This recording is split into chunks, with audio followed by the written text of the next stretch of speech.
Hello all welcome to Vamsi vibes. ఎవరైతే first time మన channel చూస్తున్నారో ఈ ఛానల్ సబ్స్క్రైబ్ చేసుకొని ఈ వీడియోని ఒక లైక్ చేసుకోండి.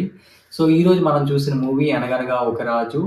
సో ముందొచ్చిన 3 మూవీస్ బాగున్నాయా? ఈ మూవీ బాగుందా అంటే ఇది మన 'శంకర్ వరప్రసాద్' ఈ 2 ఒకలాగే ఉన్నాయి. అదే హై ఇచ్చాయన్నమాట. సో ఈ మూవీ చాలా బాగుంది. సేమ్ మన 'శంకర్ వరప్రసాద్' లాగే. So Naveen Polishetty hero and Meenakshi heroine. So Naveen Polishetty అయితే వన్ మ్యాన్ షో ఫస్ట్ నుంచి లాస్ట్ వరకు. యాక్చువల్లీ ఆ సినిమాలో బాస్ ఉండడం వల్ల మనకి ఇంకా హై మూమెంట్స్ ఎక్కువ ఉంటాయి. ఆ హుక్ స్టెప్స్ కానీ, బాస్ వింటేజ్ లుక్ కానీ, దానివల్ల మనకి అది ఇంకొంచెం హై ఇచ్చింది. కానీ అదే కంటెంట్ వైజ్ అయితే ఇది దానికన్నా కొంచెం బెటర్గానే ఉందనిపించింది. ఎందుకంటే ఆ వన్ లైనర్ కామెడీస్ కానీ, ఆ పంచ్ లైన్స్ కానీ అన్నీ హైలైట్ ఉంది ఈ మూవీ.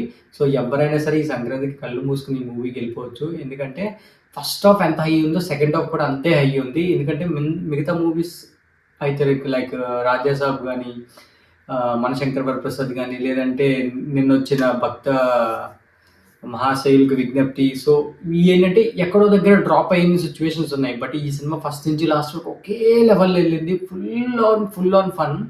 అండ్ మధ్యలో ఎక్కడైనా డ్రాప్ అవుద్దేమో అని చూసాను, కానీ ఎక్కడ డ్రాప్ అవ్వలేదు. మొత్తం ఫుల్ ఫన్ ఉంది. వన్ మ్యాన్ షో అనమాట నవీన్ పోలిశెట్టిది.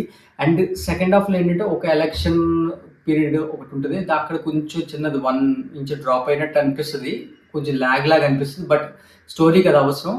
అండ్ స్టోరీ విషయానికి వస్తే స్టోరీ పెద్ద స్టోరీ ఏం కాదు, normal story. But Naveen Polishetty అసలు గ్యాప్ లేకుండా నవ్వించుకుంటూ వెళ్ళిపోతాడు అనమాట. అండ్ క్లైమాక్స్కి వస్తే క్లైమాక్స్ అండ్ ప్రీ క్లైమాక్స్లో సో ఏదైతే నేను వచ్చిన 'రవితేజ' మూవీలో మిస్ అయిందని నేను చెప్పాను నా ఒపీనియన్. సో ఇందులో కూడా ఏంటంటే లైక్ అలాగే డ్రాప్ అవుద్దేమో అనిపించింది. బట్ ఏంటంటే ఎమోషన్ చాలా బాగా వర్కౌట్ అయింది. అండ్ క్లైమాక్స్లో ఒక ఎమోషనల్ ట్విస్ట్ అది కూడా బాగా వర్కౌట్ అయింది. అంటే నవీన్ పోలిశెట్టి సినిమా అనగానే ఓన్లీ ఫన్ అనుకుంటాం. బట్ లాస్ట్కి వచ్చినప్పటికీ ఆ ఎమోషనల్ సైడ్ బాగా తీసుకెళ్లారు. అది బాగా కనెక్ట్ అవుతుంది. అండ్ హీరోయిన్ కూడా బాగా చేసింది. అండ్ ఎడిటింగ్ బాగుంది. అండ్ సాంగ్స్ అవి కూడా బాగానే ఉన్నాయి. అండ్ ఓవరాల్ కానీ పక్కన నటించిన క్యారెక్టర్స్ కానీ, కొన్ని చమ్మక్ చంద్ర, రావు రమేష్ వీళ్ళందరి క్యారెక్టర్స్ కూడా చాలా బాగున్నాయి అనమాట.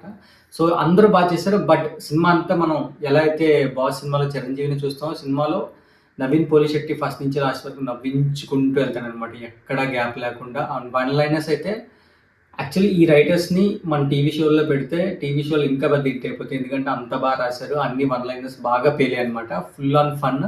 సో ఎవరైనా సంక్రాంతికి సెకండ్ ఆప్షన్ ఏమైనా ఉంది, లేదంటే ఫస్ట్ ఆప్షనే ఇది పెట్టుకోవచ్చు. బాస్ సినిమా ఇది, ఈ 2 సంక్రాంతి విన్నర్స్ అనమాట ఈసారి. సో ఎవరైనా చూడాలనుకుంటే వెంటనే వెళ్ళి చూసేయండి. సో ఇది ఈరోజు నా ఒపీనియన్. అండ్ మీకు ఎవరికైనా నా కంటెంట్ నచ్చితే వెంటనే ఛానల్ సబ్స్క్రైబ్ చేసుకోండి. Thank you. సారీ, ఈ సినిమాకి రేటింగ్ ఇవ్వలేదు కదా, 5కి 4.25. బాస్ సినిమా కన్నా ఎక్కువ అనమాట. Thank you. జై హింద్. Subscribe to my channel.